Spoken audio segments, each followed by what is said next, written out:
महाराज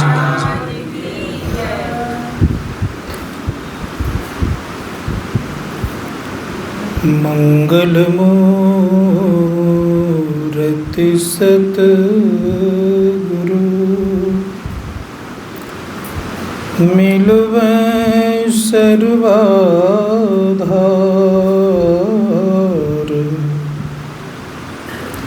मंगलमय मंगल करन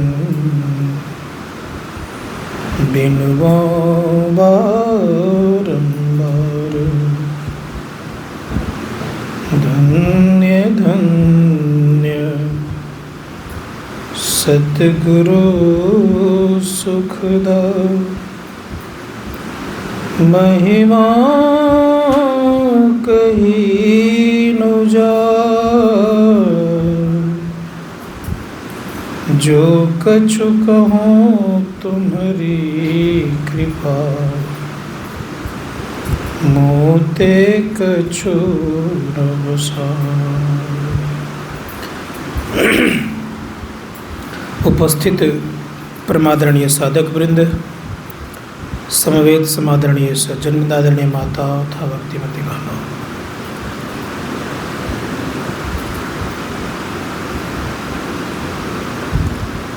दो तरह के देवता होते हैं, एक पृथ्वी पर रहने वाला और एक स्वर्ग में रहने वाला। स्वर्ग में रहने वाला देवता खाता नहीं है, लेकिन यहाँ का देवता, धरती पर का देवता खाता है। समझ गए? यहाँ के देवता सुनते भी हैं, यहाँ के देवता जिज्ञासा का समाधान भी करते हैं,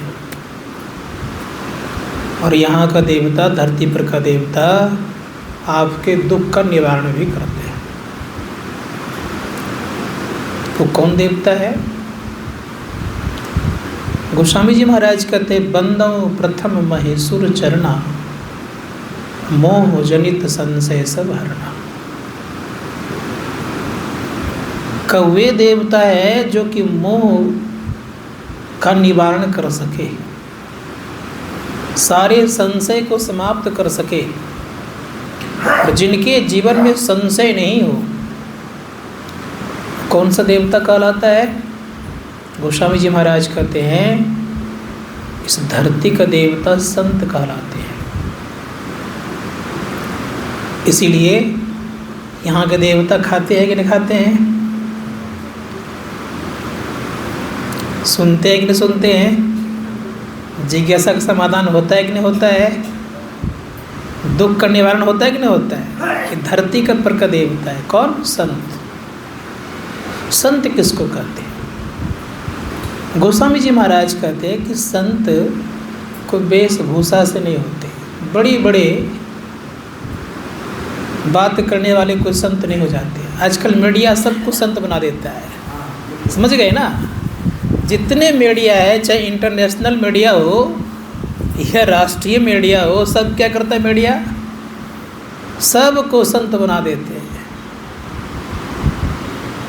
लेकिन मीडिया को खुद पता नहीं कि संत कौन होते हैं, संत का परिभाषा भी मालूम नहीं है। गोस्वामी जी महाराज कहते, खट विकार जित अनग अकामा अचल अकिंचन सुचि सुख धामा अमित बोध अनिमित भोगी सत्य सार कवि कोविद जोगी। गोस्वामी जी महाराज कह रहे हैं कि जिनके पास खटविकार नहीं है, जिन महापुरुषों को खटविकार बदनाम नहीं कर सकता, खटविकार का शिकार नहीं होता, वो ऐसे महापुरुषों को संत कहते हैं। और क्या कहा? खट विकार जित अनग अकामा। अनग कहते हैं उनके पास कोई पाप नहीं होता है, अकामा उनके पास कोई कामना नहीं है। और जिन जिन लोगों को मीडिया वाले संत कहते उनके पास कामना है कि नहीं है? उनके पास खटविकार है कि नहीं है? और क्या करें? सत्य के सार होते हो, मतलब सत्य के मूल कवि भी होते हैं और जोगी भी होते हैं। इसलिए धर्मशास्त्रकार कहते हैं रहते कैसे हैं और ज्ञान कैसा होता है का अमित बोध। रहना कैसा होता है का अनियमित भोगी, अल्प लेते हैं। सत्य सार कवि कोविद जोगी। गोस्वामी जी महाराज कहता है ऐसा नहीं सब कुछ मुझे ही दे दो, ऐसा नहीं। कई संतों को देखने का मौका मिला जीवन में जिन्होंने उस तत्व को प्राप्त किया।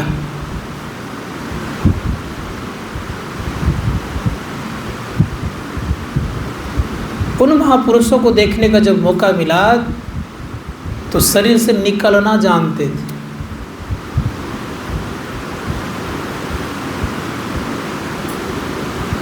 जब शरीर का परित्याग पूज्यपाद महर्षि साई स्वामी जी महाराज कर रहे थे, पहले से लोगों को पता था, पहले से भोज भंडारा चल रहा है, नगाड़ा बज रहा है, नाना प्रकार का बाजा गाजा बज रहा है, लाखों की भीड़ है, आश्रम सज रहा है।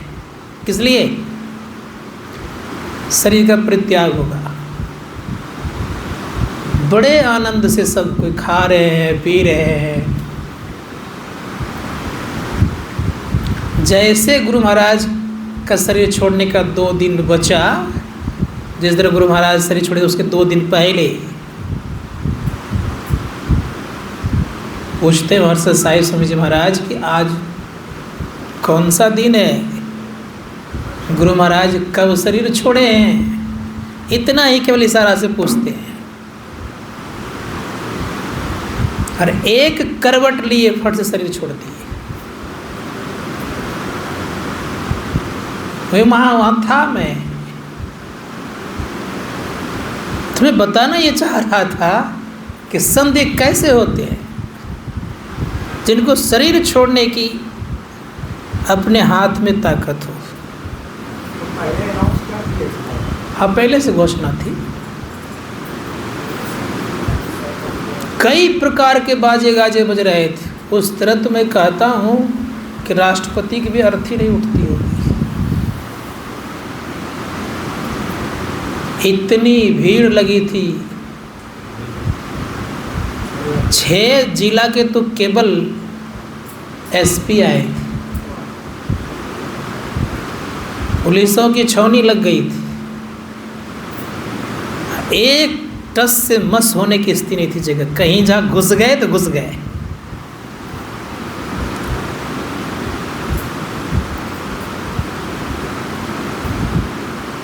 जब हरसंसी परम जी महाराज शरीर छूट गया, उनमें भी काफ़ी भीड़ थी।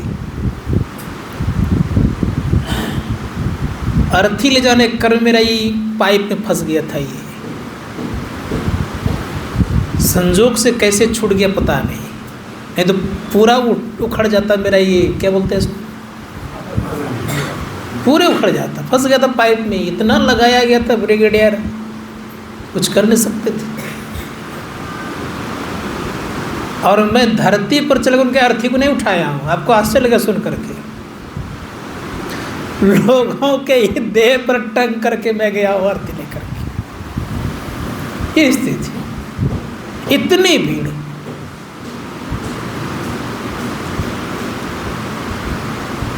तो मैं कह रहा था कि शरीर का परित्याग करने की कला जानते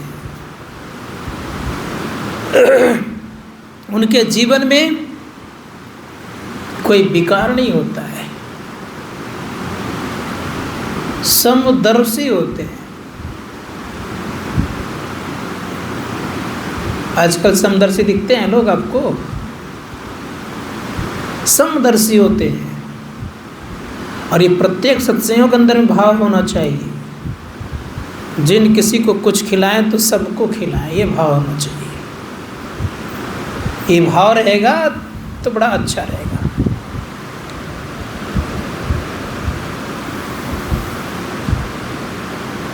विश्वास नहीं करेंगे, मैं अपने जीवन की थोड़ी सी बता दूं। आज किसी का निमंत्रण स्वीकार किया है मैंने, और आश्रम में अगर 5-6 लोग हैं तो अकेले जाके खा करके नहीं आ गया है मैं। सबका प्रबंध करिएगा तो जाऊंगा, ना तो जो बनता आश्रम में खाऊंगा। यदि यहाँ भेज दीजिए हम सब बांट के खा लेंगे। ऐसा नहीं कि अपने बढ़िया जाके खा करके आ गए, यहाँ जो रह गए वो बेचारे क्या कहते हैं जो सुख खा रहे ऐसा नहीं। ये नियम नहीं होना चाहिए। सबको एक दृष्टि से देखने का प्रयास करना चाहिए।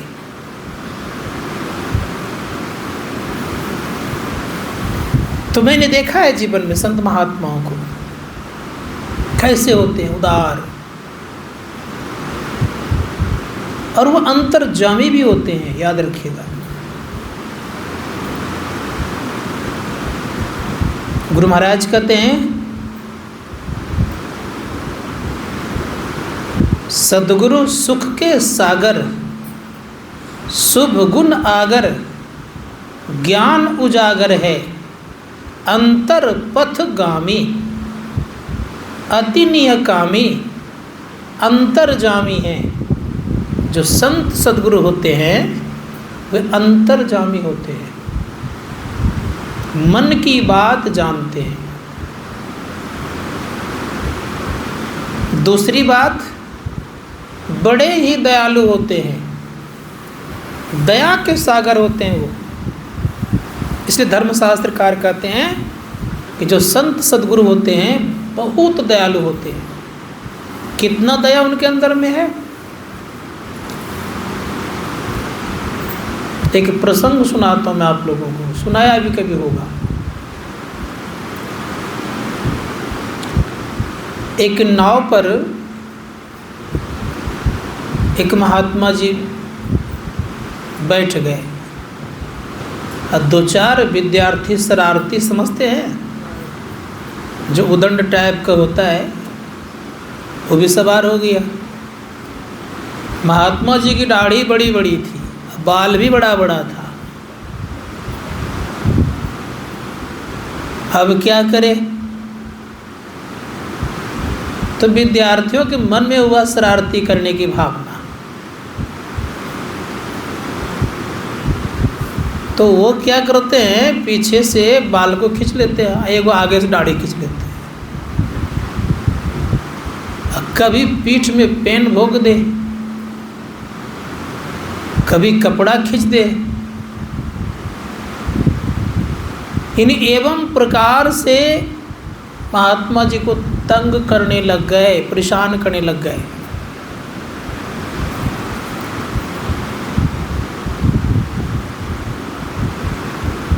संत को सताना साधारण बात नहीं है।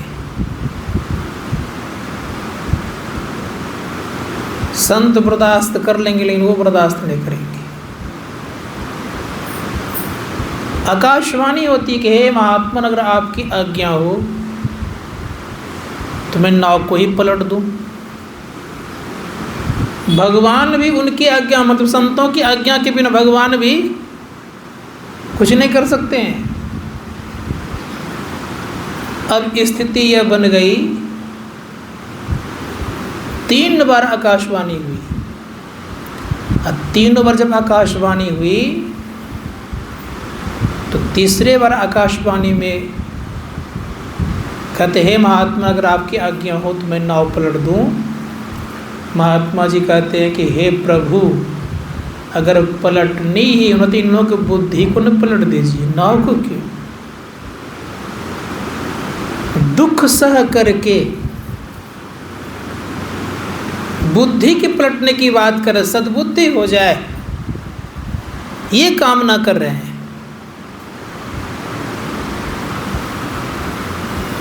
समर्थ रामदास जी महाराज मार खा करके मलगुजारी माफ करवाते हैं।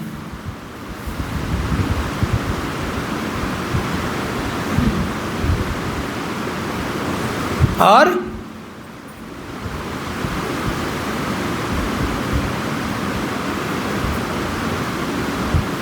प्रभु ईसा मसीह क्रॉस पर लटक गए और प्रार्थना करते कि हे प्रभु, ये लोग नैदान है, इन्हें ज्ञान नहीं है, इन्हें माफ कर देना।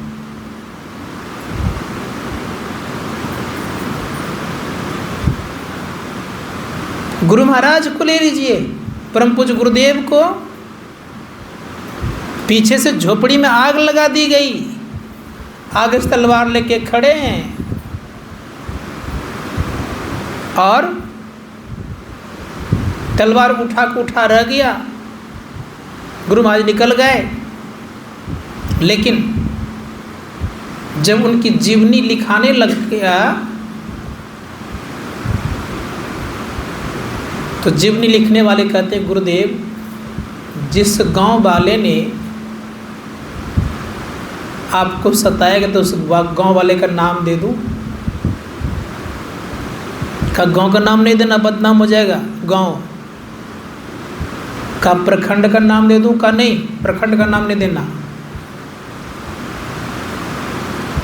का जिला का नाम दे दूं? का नहीं, जिला बदनाम हो जाएगा कि महर्षि में ही जी को इस जिला वाले ने सताया था।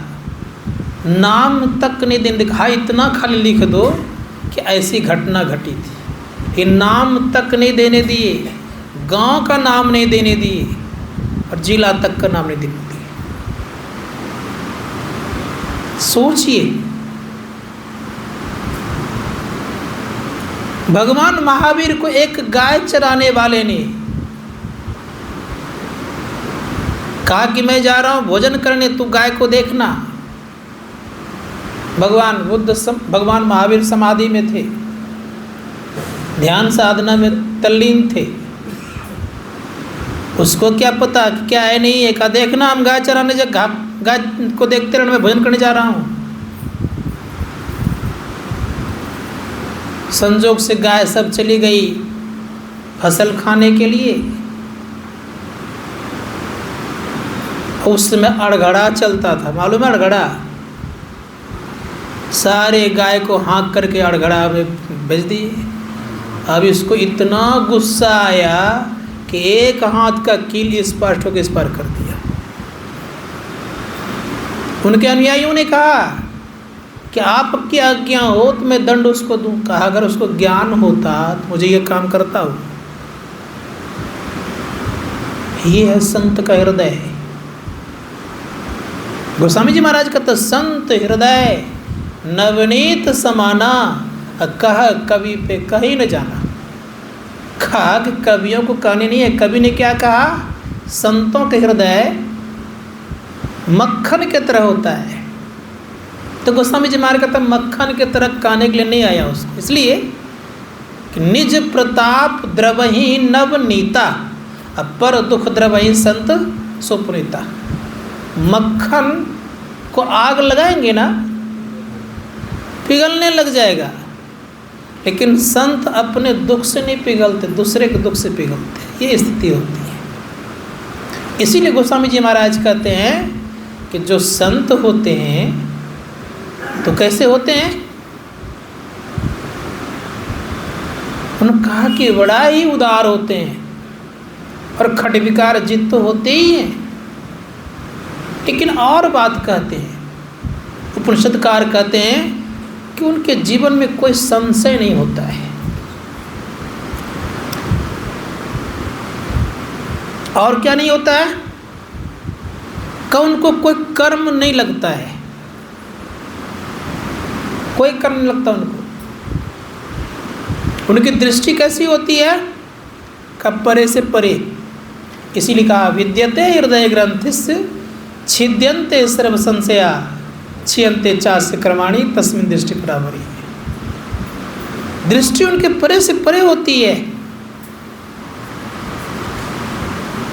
सारे संशय समाप्त होते हैं, सब कर्म को पार किए होते हैं, कारण मंडल के अंतर्गत नहीं होते हैं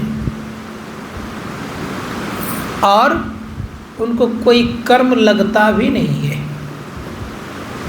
हम लोग कर्म लगता है कि नहीं लगता है? और जितने मीडिया के कहने अनुसार संत, उनकी क्या हालत होती होगी?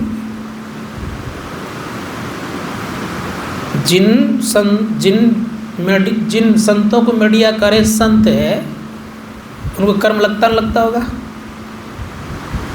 नहीं लगता होगा? एक भी कर्म बंधन को पार नहीं किए होंगे, और सब क्या करें? संत करें। इसीलिए संत की परिभाषा उपनिषदकार देते हैं कि विद्यते हृदय ग्रंथिस छिद्यन्ते सर्व संशया क्षीयन्ते चास्य कर्माणि तस्मिन् दृष्टि परावरे। अर्थात जिन व्यक्तियों ने ग्रंथि को खोल लिया हो,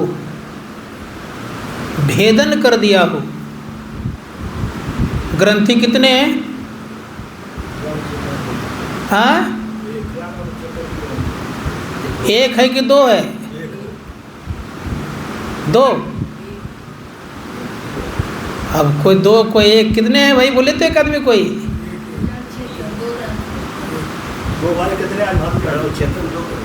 दो वाले कितने कितने लोग हैं? बोलिए। दो ग्रंथि है। आप बोलिए।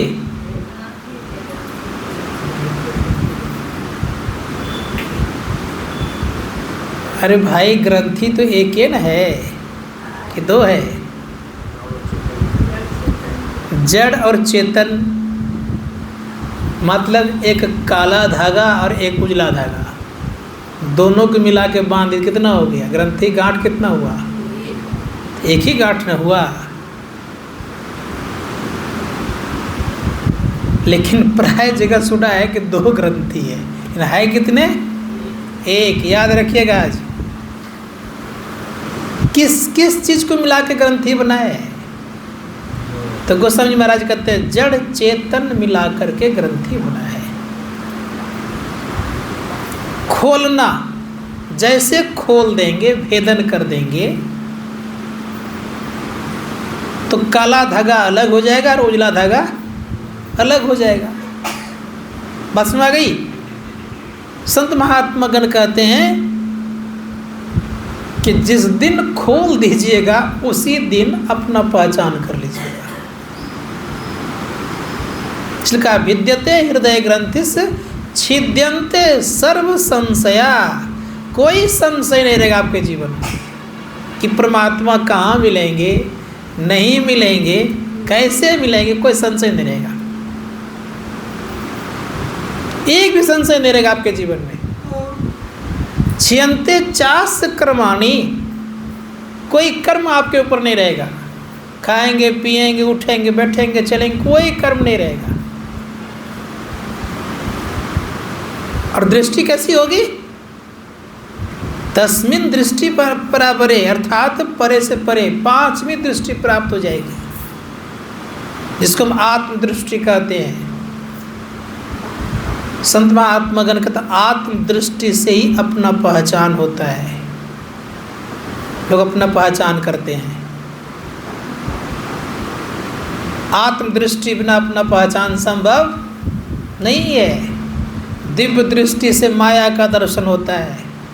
तो जो इतने काम कर लिए हैं, अर्थात ग्रंथियों का भेदन कर दिए हैं, वे महापुरुषों को अगर संत कहेंगे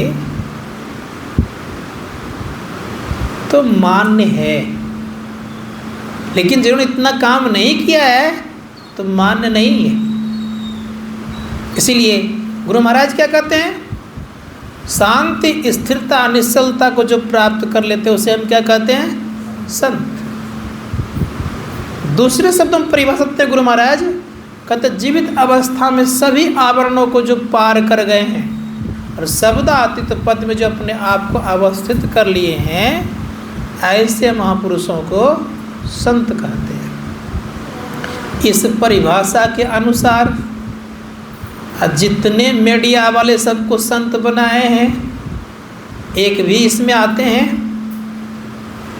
क्या आते हैं? कि धर्मशास्त्रकार कहते हैं कि इस परिभाषा के अनुसार कोई भी नहीं आते हैं। तो विचार करना होगा कि गुरु भाई ने क्या हम लोग कहा है। इसलिए हम लोग को साधना पर बल देना चाहिए। अब रह गई बात, इनके हृदय बड़े कोमल,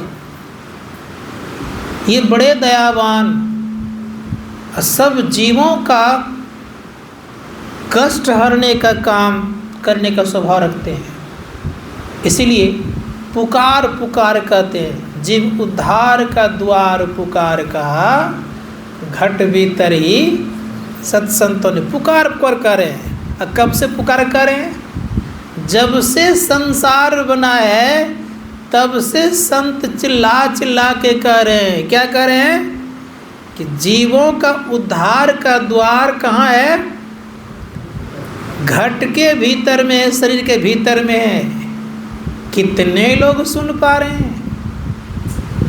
सब कोई उद्धार का द्वार बाहर बाहर खोजते हैं। और संत चिल्ला चिल्ला के कह रहे हैं, आवाज़ दे दे के कह रहे हैं कि क्या कह रहे हैं? कि जीवों का उद्धार का द्वार सबके भीतर में है, कहीं बाहर जाने की जरूरत। अच्छा, जीवों का उद्धार का द्वार जो है, उस द्वार का और कुछ नाम होगा? उसी को मोक्ष का द्वार भी कहते हैं। उसी को बिंदु द्वार भी कह लीजिए चलेगा। बिंदु, कितने नाम है उसके, लेकिन इस बात को मानने के लिए बहुत लोग तैयार नहीं है। प्रत्येक मानवों के भीतर में जीव का उद्धार का द्वार लगा हुआ है। मैंने आप लोगों से एक दिन पूछा था कि सबके भीतर में द्वार होना चाहिए। जितने प्राणी हैं सबके भीतर में, हाँ,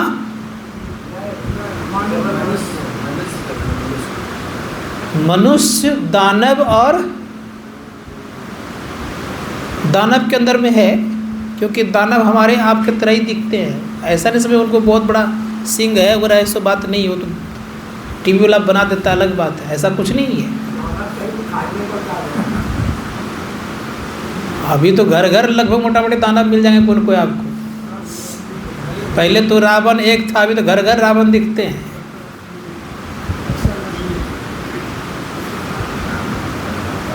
वो राक्षस का जो चित्र बनाते टीवी में, उसी को दानव मानते हैं। ऐसा कुछ नहीं समझिएगा। भगवान राम भी मानव थे, रावण भी मानव थे, याद रखिएगा। दोनों मानव ही थे। प्रवृत्ति के कारण रावण दानव कहला गए और इनकी स्थिति अच्छी रही तो देव कहला गए, ईश्वर कहला गए। दोनों मानव ही कहला रहे थे। पहले विचार बदला तो दानव, अब विचार सही रहा तो मानव, याद रखिएगा। विचार अति उत्तम हो गया तो देव। संत महात्मा गण कहते हैं विचारों के निर्भर करते हैं। महर्षि श्री प्रभु जी महाराज कहते हैं कि दोनों तो मानव ही थे, लेकिन प्रवृत्ति के कारण एक दानव कहला गए और एक मानव कहला गए। और वही मानव जब पूरी साधना करते हैं तो ईश्वर कहला जाते हैं। है तो मानवोचित शरीर में ही आए हुए हैं, मानव कर्म में ही आए हुए हैं। तो मैं कह रहा था संत के संबंध में, जो संत होते हैं बड़े ही दयालु होते हैं। संत के जीवन में याद रखिएगा,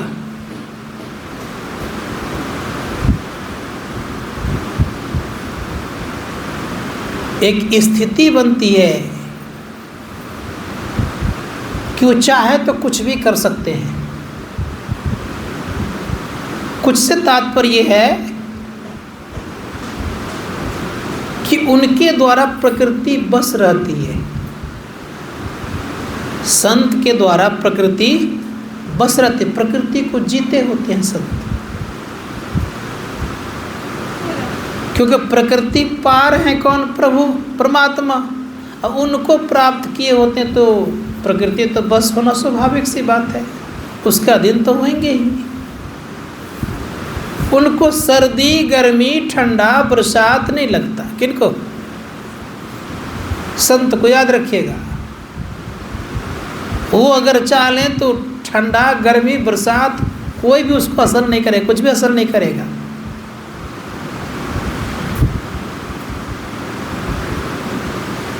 वो कहीं भी यात्रा करने में सक्षम होते हैं। इसीलिए धर्मशास्त्रकार कहते हैं कि संतों की महिमा बहुत ज़्यादा है।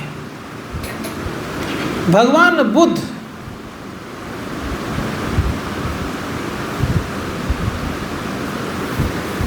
के कुछ भिक्षु भिक्षा लेने के लिए गए थे। शायद ये प्रसंग नहीं जानते होंगे, ये सुने होंगे, कुछ लोगों ने सुने होंगे।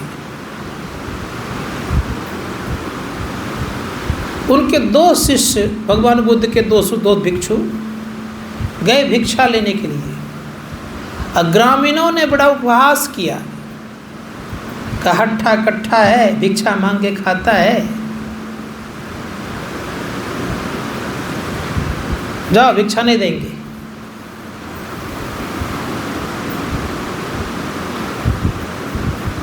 तो कुछ लोग बोले नहीं, लेकिन भगवान बुद्ध का दुहाई देने लग गया। कहा अगर तुम लोग भिक्षा चाहते हो, एक चंदन का पात्र बनाया था और सबसे ऊपर में रखा था। कहा अगर तुम लोगों के भीतर में शक्ति है तो चंदन का जो पात्र है उसको तुम अगर ऐसे तुम्हारे हाथ में आ जाए तो भिक्षा दूंगा, अन्यथा भिक्षा देने वाला नहीं हूँ। उपहास कर दिए। उनमें से एक भिक्षु को आया क्रोध, कहा हमारे गुरुजी को ऐसा बोलेंगे, भगवान बुद्ध को ऐसा बोलेंगे तो हम बर्दाश्त नहीं करेंगे। मन में आया और अपने साधना से उस तक पहुंच गया और ऐसे किया, वो पात्र तो अपने आप हाथ में आ गया। लेकर के नीचे आ गए, सारे के सारे ग्रामीण लोग उनके चरणों में झुक गए। अब ये चल दिए। भगवान बुद्ध वहीं से इस दृश्य को देख रहे थे। कहा तुमने तो आज कमाल कर दिया। कहा क्या कमाल कर, ऐसा कमाल क्यों किया तुमने? कहा क्या करते बुद्ध में, उन लोगों ने आपको भला बुरा वहीं से करने लग गया तो हमको बर्दाश्त नहीं हुआ। कहा भला बुरा हमको, कहा हम खुद को असर नहीं किया, तुम्हारे भीतर में असर कैसे कर गया? इसका मतलब है कि तुम मन को नियंत्रण नहीं किया। चंद्रमा से भी शीतल संत होते हैं, याद रखिएगा। बहुत फटकार लगाया और कहा आज के अलावा अगर अपना कुछ चमत्कार दिखाने का प्रयास और प्रयत्न किया तो भिक्षु संघ से तुम्हें निकाल दूंगा।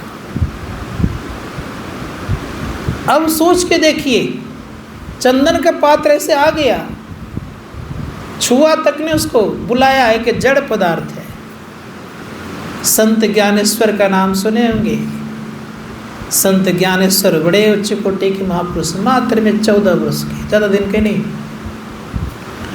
कितना छोटा सा बालक है, 14 वर्ष का तो लोग खेलता खाता आराम से रहता है। माता पिता दोनों का देहांत हो चुका है, शरीर का परित्याग कर दिया है। 4 भाई बहन हैं, उसमें से एक मुक्ताबाई उनकी बहन है। 4 भाई बहन एक दीवार पर बैठे हुए थे।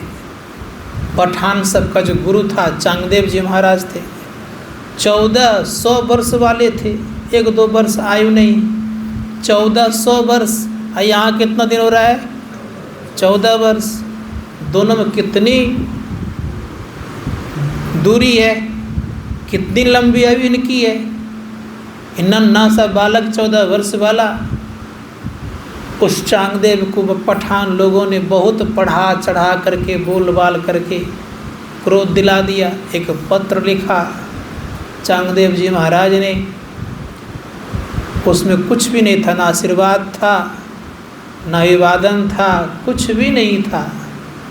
तो पत्र पढ़ते हैं तो मुक्ताबाई कहती भैया जैसा है ना वैसा ही पत्र तुम भी लिख दो। जिस तरह का था उस तरह का पत्र लिख दिए। बड़ा क्रोध आया। 1400 वर्ष के हैं, क्रोध पर नियंत्रण नहीं है। परिणाम ये हुआ कि जैसे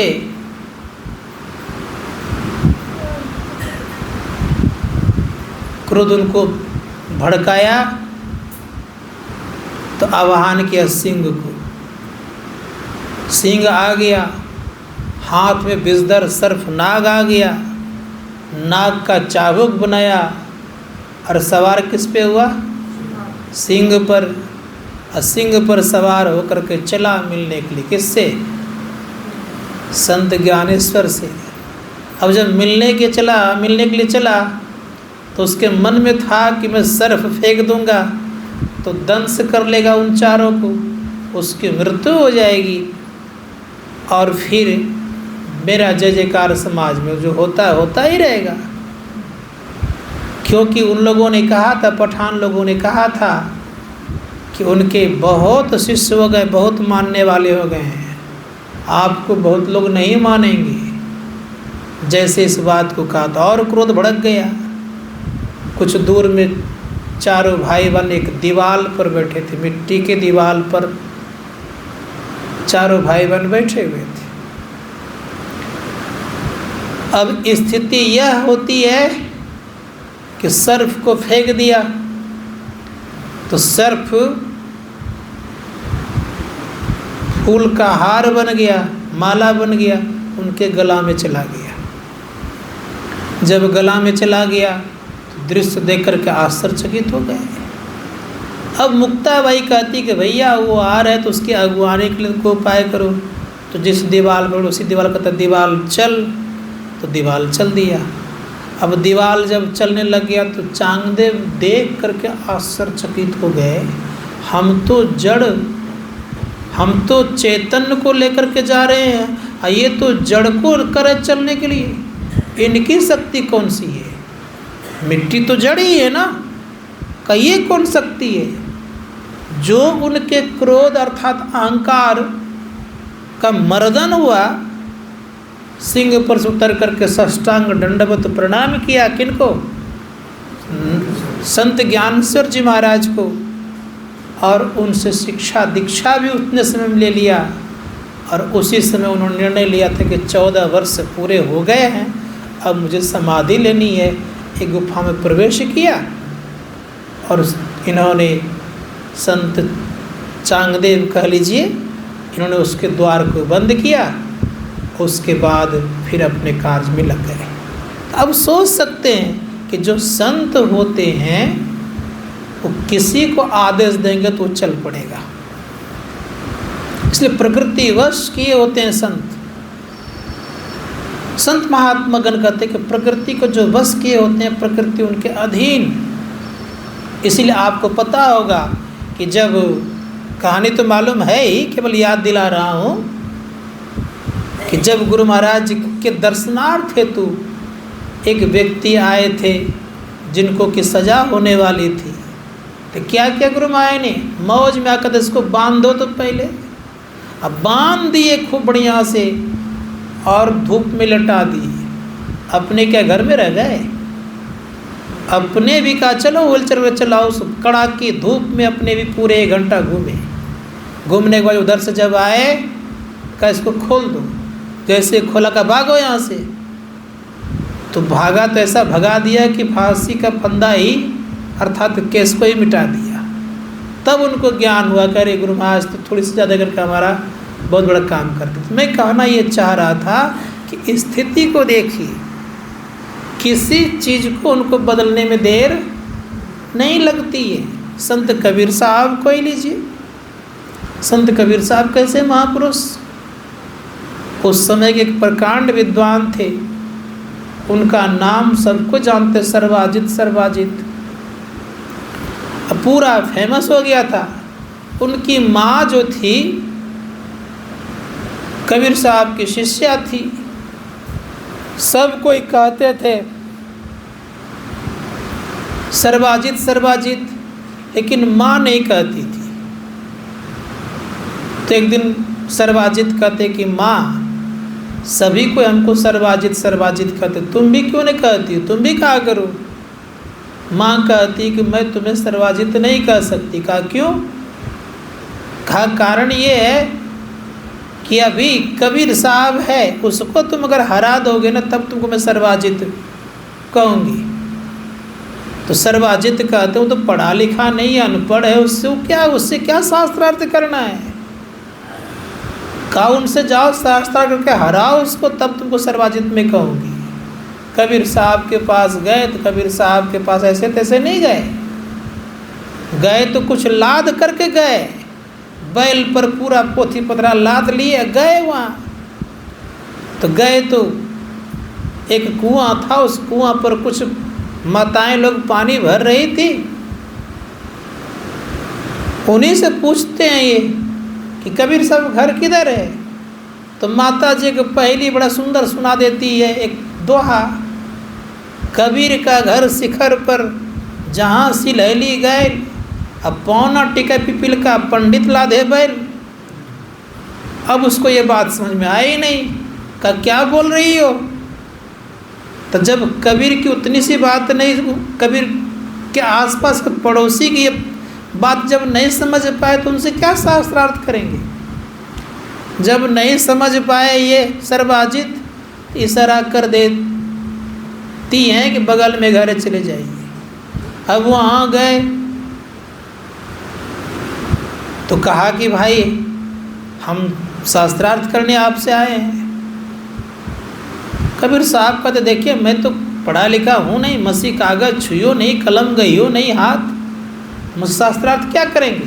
कहा नहीं शास्त्रार्थ करना है। एक गिलास पानी रख दिया सामने में और एक गिलास पानी सामने में रख दिया तो इसने क्या किया, सुई धागा वाला काम तो करते ही थे, तना बना बुनते ही थे। तो सुई उसमें डाल दी। जब सुई उसमें डाल दिए तो सर्वाजित पूछते हैं कि सुई डालने का मतलब। तो कबीर साहब पूछते तुम्हारा एक गिलास पूरा पानी रखने का मतलब। तो का मतलब ये हुआ कि मैं ज्ञान में लबालब भरा हुआ हूँ। तो संत कबीर साहब तुम्हारे ज्ञान को छेद करके मैं पार कर जाऊँगा, इसलिए सुई डाल दिया मैंने। अब क्या करते, क्या ऐसे नहीं होगा, शास्त्रार्थ करिए। का ठीक है, मैं पढ़ा लिखा तो हूँ नहीं, तुम लिख लो कि कबीर हारा सर्वाजित जीता। वो अपने से लिखा, का टिप दीजिए, टिप दे दिया, अंगूठा दे दिया वहाँ। अब माँ के पास जब गया तो उल्टा हो गया, कबीर जीता सर्वाजित हारा। खा माँ मुझसे लिखना भूल हो गई। फिर दौड़ा बेचारा, एक बार ने तीन बार गया और तीनों बार ये हाल हो गया। तब अंत में उनके चरणों में अपने मस्तक को रखा, कहा मुझे शिष्य बनाइए।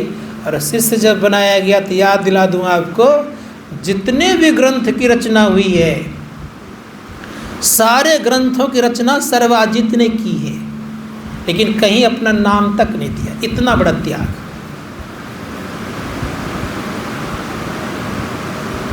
इसलिए सर्वाजित ने उसको जाना, कहीं अपना नाम नहीं दिया है। त्याग कितना बड़ा उनका जीवन में है। सारे ग्रंथों की रचना उन्होंने की, कबीर साहब ग्रंथों की, इन कहीं नाम नहीं दिया। साखी दोहा जो भी देख रमणी वगैरह, जो भी रमणी वगैरह सुनते हैं, सब को लिखने वाले कौन, सर्वाजित ही थे, लेकिन कहीं अपना नाम तक नहीं दिए। इसलिए मैं कहना चाहूँगा कि जो उस तत्व को प्राप्त किया तो उनका ज्ञान का कोई था संसार के लोग ले सकते हैं, नहीं ले सकते हैं।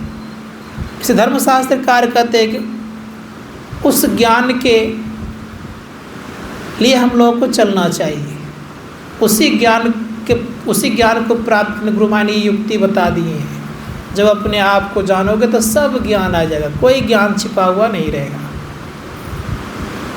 संत महात्मा गण कहते हैं कि केवल इतना ही करना है कि अपना ज्ञान केवल करना है। ऐसा ये विद्यालय है, ऐसी विद्या हम लोगों को गुरु मानी दे दिए हैं कि केवल अपना ज्ञान अगर कर लोगे तो सबका ज्ञान हो जाएगा, सबको समझ जाओगे। और अपना ज्ञान नहीं तो किसी को आप समझ नहीं पाएंगे। संत महात्मा ने कहा, इसलिए हम लोग को अंदर चलने का प्रयास मत करना चाहिए। क्या रास्ता, संत महात्मा गण का रास्ता सबको पता है। उस रास्ते पर जो चलेंगे उनका जीवन सार्थक होगा। रास्ता क्या है, तो कहीं रास्ता कहीं बाहर से है नहीं, सबके भीतर में वो रास्ता है। इसीलिए उस रास्ते पर चलिए। उस रास्ते पर चलने के लिए संत महात्मागण यहाँ तक कहते हैं कि कोई उपाय दूसरा नहीं है। एक छोटी सी बात सुनाता हूँ मैं आपको।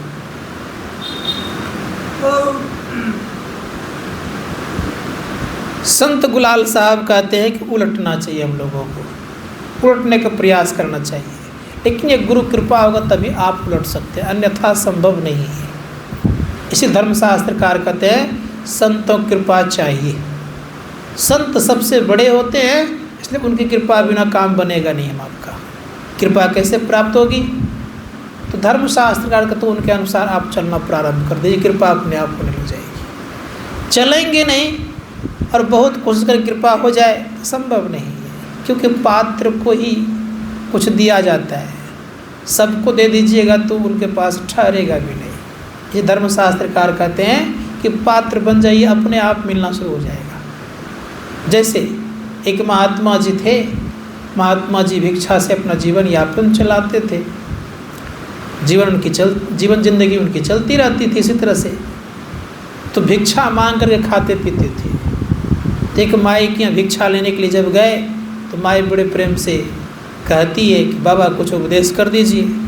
तो उपदेश क्या करे? तो कहा ठीक है, कल उपदेश कर दूंगा, कल मैं आपके लिए खीर बनाऊंगी। महात्मा जी गए, कमंडल लेके गए, कमंडल में गोबर मिट्टी कीचड़ लगा करके लेते आए। अब उधर से भिक्षाम दे की आवाज़ लगाए तो बढ़िया सुंदर पात्र में खीर लेते आए। अब खीर जब लेती आई तो आगे कमंडल बढ़ा दिए, आगे कमंडल बढ़ा दिए तो परिणाम क्या हुआ? खीर डालेगी? खीर डाली नहीं। खा बाबा इसमें इतना गंदा कैसे खीर डालूंगी? लाई तो कमंडल पे ले। कमंडल ली, उन्होंने साफ की, तब उसमें खीर डाल दिए। बाबा खीर लेके जाने लगे। कहा बाबा उपदेश किए नहीं? खैर उपदेश तो मैंने कर दिया आपको। कहा कहाँ कुछ बोले आप? कहा आपने छोटा सा खीर अर्थात थोड़ा सा खीर को बिना बर्तन साफ किए इसमें नहीं डाल सकी। अब मेरा इतना बड़ा ज्ञान है, उस परमात्मा को साक्षात्कार करने वाला ज्ञान है, अब बिना आपका बर्तन साफ किए आप में डाल दूँ? ये कहाँ का नियम है? संत महात्मा गण कहते इसलिए सोचे भाड़े साचु समावे, बिरले सूचाचारी, अतंत को परम तंतु मिलाइया नानक सरणी तुम्हारी। जब तक ये शरीर रूपी पात्र शुद्ध नहीं होगा तब तक याद रखिएगा कि सद्ज्ञान का उद्भव नहीं होगा, उत्पन्न नहीं होगा। इसीलिए संत महात्मा गण कहते हैं कि बर्तन को खूब बढ़िया से साफ करिएगा, अपने आप ज्ञान आना शुरू हो जाएगा। जैसे शीशा गंदा रहे, अपना चेहरा देखने में खराब लगेगा आपको। शीशा को साफ करिएगा, देखिए अपने आप ठीक ठाक हो जाएगा। इसलिए कहा दर्शन उनके करना अगर चाहते कोई दर्शन करने को चाहिए तो दर्पण मांजत, अरे मांजना मतलब साफ करना।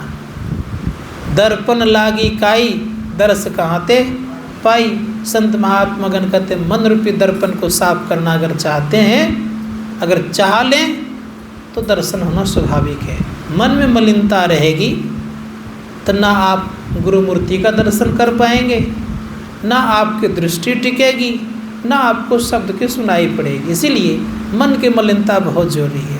और मन किसी भी प्रकार से साफ होता नहीं है बाहरी उपकरणों से, बाहरी उपकरणों से साफ होता नहीं है। इसीलिए आप लोगों ने सुना होगा बनारस में साड़ी का नाम सुना है, बनारसी साड़ी का नाम सुना है आप लोगों ने? बनारसी साड़ी बड़ी कीमती हुआ करती है, सुनते हैं, बहुत दाम होता है। मैंने सुना है कि उसके अंदर में चांदी का धागा देता है। किसके अंदर में? साड़ी के भीतर में चांदी का धागा कैसे बनता है? पिघला के बनाता है। उतना कहाँ से बनाएगा पिघला करके?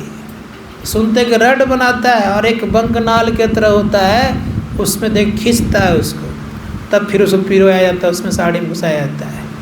ठीक उसी प्रकार से याद रखिएगा, दोनों आँखों के बीच में स्थिति है, उसमें घुसा दीजिएगा इस मन को तो साफ हो जाएगा पूरा पूरा, फिर साफ करने की जरूरत नहीं पड़ेगा। दोनों आँखों के मध्य में है, अगर जैसे उसमें मन घुसेगा तो मन का मोटापा खत्म, पहले और जो भी मैल वगैरह रहेगा सब क्या होगा वहाँ, सब साफ हो जाएगा। दूसरा उदाहरण देता हूँ, गन्ना का रस आप लोगों ने पिया है ना, ऊपर एक रहता है कि नीचे रहता है, घूमते रहता है नहीं, और उसके बीच में क्या करता है, ईख को अर्थात गन्ना को डाल देता है। जैसे उसके बीच में जाता है तो क्या निकलता है उससे, रस निकलता है। ठीक उसी प्रकार से याद रखिएगा कि जैसे इंगला पिंगला के बीच में वो मन घुसेगा तो उधर से अमृत रस टपकना शुरू हो जाएगा, अर्थात प्रकाश भी मिल जाएगा और शब्द भी मिल जाएगा। और जब तक उन दोनों के बीच में घुसेगा नहीं तब तक कोई रस मिलने वाला नहीं है।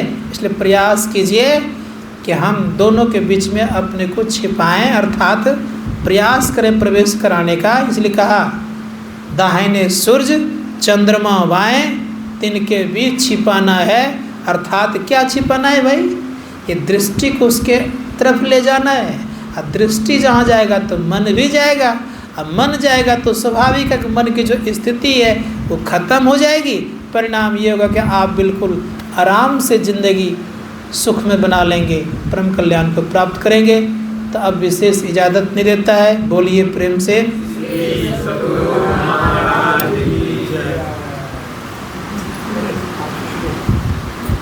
आरती करिए।